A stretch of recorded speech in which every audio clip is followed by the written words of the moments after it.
Maybe like a very big rehabilitation center for City Park. We have one. There was one which was under construction. Actually, I forgot to mention. Rehabilitation center RY ambayo inaendelea. We had one also in Makadara, kuna ingine Dagoretti. So we normally tuna watu, especially walevi, watu under influence of county hospitals, walikuwa wanakuja every time, or at least twice a day, jioni, usiku, walikuwa wana visit. Tuna interact na wao a lot. Even myself, I used to visit those hospitals frequently, kupeleka chakula, kuangalia shida tofauti. So my appeal in regards to your question, other governors should emulate that, wafuate hiyo mfano, badala watu kutravel all the way from Mashinani kuja Mathare Hospital. And by doing so, we'll be decongesting this hospital, because I'm sure there are so many.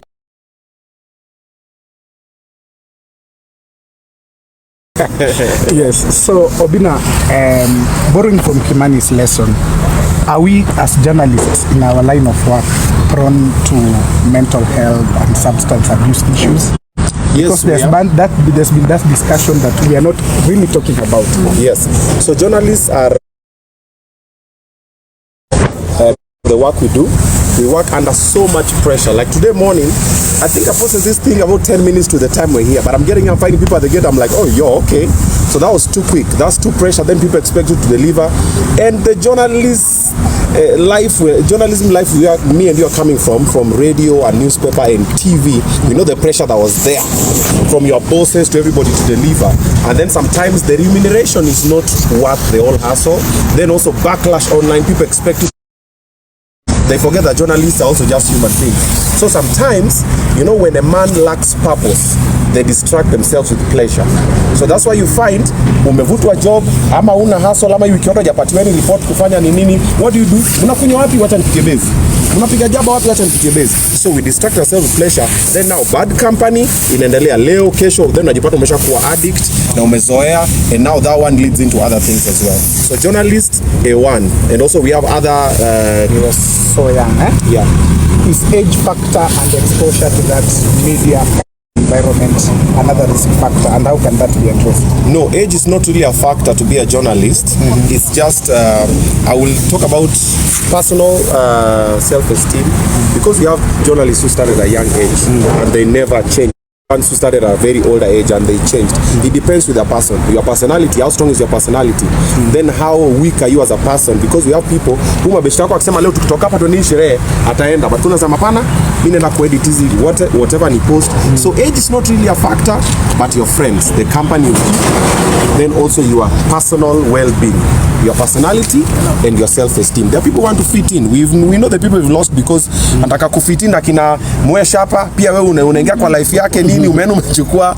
It happens with many other people. So age is not really a factor. Yes, but what I really want us to do, how we can help is to guide. Mimi nimekono naenda Lyon na kwambia Lyon ni aje?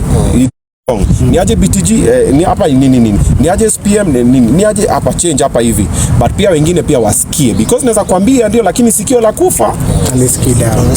Now Mheshimiwa, back to you a bit. Yes. As governor, part of Devolution was to democratize healthcare to Mashinani, and includes mental health. We've not seen that happening.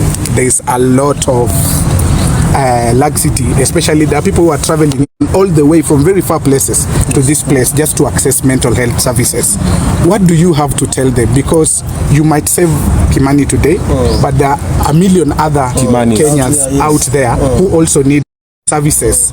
And functionally speaking, devolution seems to have failed us at this point. Actually, health is one of the sectors that was devolved. Lakini, for instance, I'll talk about Nairobi County when I was the governor.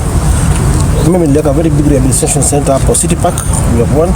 There was one which was under construction. Actually, I forgot to mention. Rehabilitation center RY ambayo inaendelea. We had one also in Makadara, kuna ingine Dagoretti. So we normally tuna watu, especially walevi, watu under influence of centers. We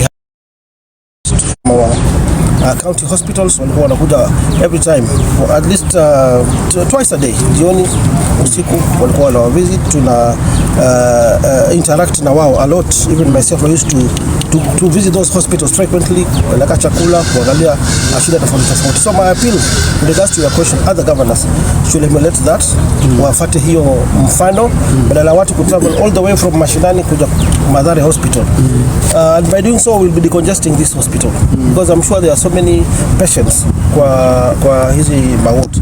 Kwa hivyo governors Mashinani wakiendelea kuangalia mambo ingine ya healthcare.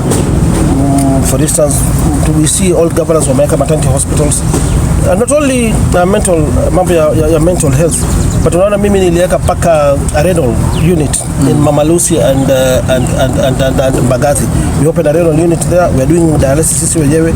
We did the first kidney transplant at when I was the governor. Kwa hivyo health was devolved na devolution inataka leadership inaitwa down to the grassroots, not only in terms of health, in terms of all other factors, security and mambo mingi, so that we give services to our people. Thank you very much. Haya, sasa tunaweza fanya kitu tumetuleta. Asanteni. So excuse me, only for wanaingia kwa hii ofisi. Naweza isi kamera down. So we are only having 4. For who and when? Boss, you and Kimani, The family. and the family. Yeah, okay. At least to security.